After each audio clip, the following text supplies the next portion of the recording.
Imagine a city holding its breath. It is October 1891. London. The heart of an empire, yet rot is spreading through its veins. The fog here doesn't just obscure your vision. It tastes like coal, like soot, like death. The people of London are still shaking. Just 3 years prior, a shadow named Jack tore through Whitechapel, leaving a legacy of blood that has never washed away. Every woman walking alone at night looks over her shoulder. Every footstep behind them sounds like a blade being drawn. But while the city watches the shadows for a man with a knife, they are missing the monster standing right in front of them. This monster does not need a blade. He does not need rage. He simply needs your trust. He wears a silk top hat. He has a soft voice. He has a smile that doesn't quite reach his eyes, which are crossed in a strange, unsettling way. He is walking the streets of Lambeth tonight, and in his pocket he carries not a weapon of steel, but a weapon of chemistry. Agony in a pill. Welcome to the dark history of the Victorian era. Tonight, we do not hunt the Ripper. Tonight, we hunt the Doctor.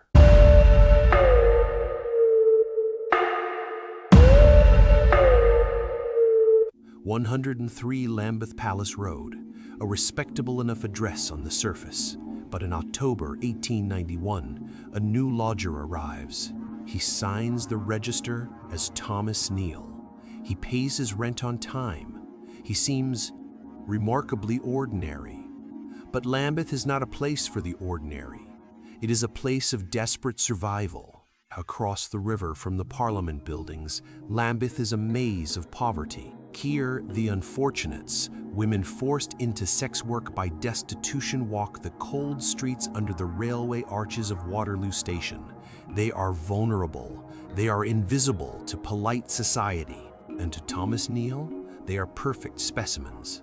On the 13th of October, a 19-year-old girl named Ellen Donworth is struggling to make ends meet.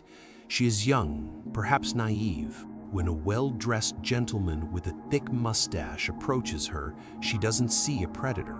She sees a customer, perhaps even a savior for the night. He is charming. He offers her a drink. He tells her it will make her feel better, maybe give her a bit of courage for the night ahead. "Drink this," he whispers. Ellen trusts him. Why wouldn't she? He looks like a gentleman. She takes the bottle. She drinks the white stuff inside. Later that night, the screaming starts. Ellen Donworth does not die quietly. She is found in the street, her body convulsing so violently that onlookers are horrified. Her muscles lock rigid. Her back arches until she is resting only on her head and her heels. It is a death of pure, distilled agony. Before the light leaves her eyes, she manages to gasp out a few words.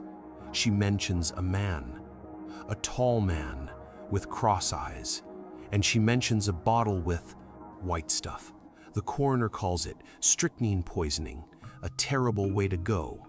It essentially suffocates you while your muscles tear themselves apart. But who would give a 19-year-old girl pure strychnine? The police are baffled. It seems like a random tragedy. But in the shadows of Lambeth, Thomas Neill is watching. And he still has plenty of pills left in his pocket. The terror didn't wait. Only a week later, on October 20th, the shadow falls on 27-year-old Matilda Clover. Matilda is a mother. She has a 2-year-old son. She, like Ellen, walks the streets to survive. She meets a man. The description is becoming hauntingly familiar. Tall, broad shoulders, a heavy mustache, and those eyes, those strange, fixing eyes. He visits her at her lodgings. He plays the role of the medical man. He offers her pills for her nerves. He tells her to take them before bed.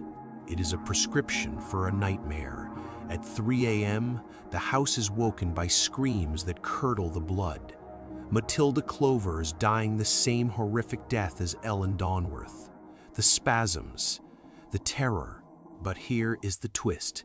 The doctor who attends her death, an overworked, tired local physician, doesn't suspect foul play. He sees a woman of the night known to drink heavily. He writes alcoholism on the death certificate. Thomas Neill has gotten away with murder, literally. Let's look closer at this man, Thomas Neill.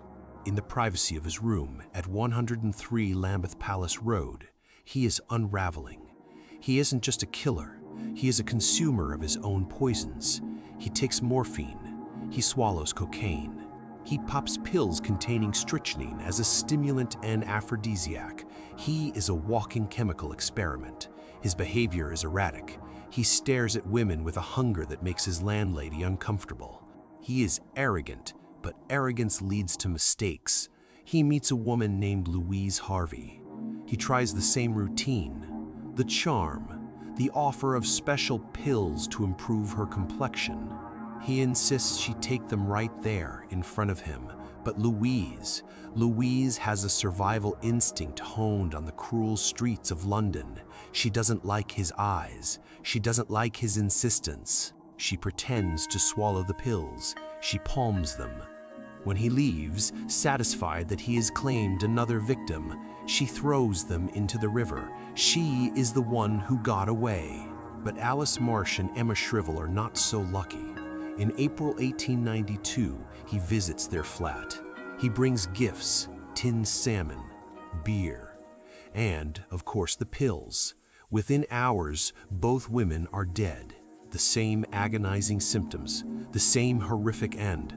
By now, the police realize this is not a coincidence. This is a pattern. They are hunting a serial killer. But they don't know the most terrifying detail of all. This isn't just a madman. Thomas Neill is actually Dr. Thomas Neill Cream, a graduate of McGill University, a trained physician and surgeon. A man who swore an oath to do no harm is using his medical degree to engineer the perfect, painful death. If the people of London knew who was walking among them, they would have fled the city. Because Thomas Neill Cream didn't start his work in Lambeth. Oh no. To understand the monster, we must go back. Back to Canada. Back to the United States. Years before he stepped into the London fog, Dr. Cream was a young, wealthy medical student in Canada. He was known for his fine clothes, his money, and his cruelty. In 1876, he forced a woman named Flora Brooks, his new wife, to undergo an abortion he performed himself. She died. It was hushed up. In 1879, a patient named Catherine Gardner was found dead behind his office in Ontario. Chloroform, pregnant, dead. He moved to Chicago, setting up shop near the red light district. A predator in a new hunting ground. Women seeking help came to him. They found death instead, but his arrogance was always his flaw. In 1881, he poisoned a man named Daniel Stott. Why? Because Cream was sleeping with Stott's wife and wanted the husband out of the way. He gave Stott medicine for epilepsy. It was strychnine. When Stott died, Cream couldn't help himself. He wrote to the coroner. He complained about the pharmacist. He drew attention to the death. It was a fatal mistake. He was caught, convicted, sentenced to life in Joliet Prison, a brutal fortress of stone and misery. For 10 years, the world was safe. Dr. Cream rotted in a cell, but his father was wealthy. Connections were used, bribes were hinted at, and in July 1891, the governor of Illinois commuted his sentence. Thomas Neill Cream was released. He was given a suit, a small amount of money, and his freedom. He sailed immediately for England. Just months later, Ellen Donworth was screaming in the streets of Lambeth. The prison hadn't reformed him. It had only made him hungry. Back in London, 1892, the police are desperate. 4 women are dead, but Dr. Cream has a compulsion. He cannot simply kill. He needs to feel superior. He needs to taunt. He begins writing letters. Bizarre, extortionist letters. He writes to famous doctors. He writes to the owner of the W.H. Smith bookstores. He accuses them of the murders. He demands money for his silence. It makes no sense.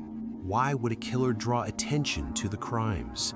Why accuse prominent strangers? In one letter, he mentions the murder of Matilda Clover. This is the key. Remember, the police and the doctor had recorded Matilda's death as alcoholism.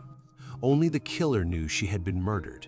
Only the killer knew it was strychnine. By writing that letter, Cream signed his own confession.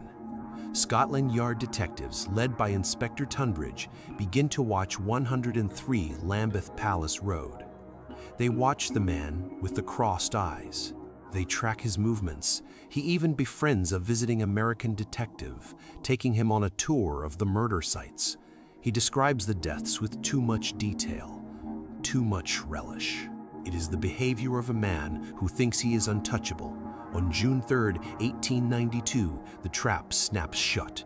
Dr. Thomas Neill Cream is arrested. The trial is a sensation. The press calls him the Lambeth Poisoner. The public is horrified by the cold, calculating nature of the man in the dock. He pleads not guilty, but the evidence, the letters, the testimony of Louise Harvey, who spat out his pills, is overwhelming. It takes the jury only 12 minutes to decide his fate. Guilty. But he wasn't the only monster lurking in Victorian shadows. Subscribe to uncover the next dark mystery.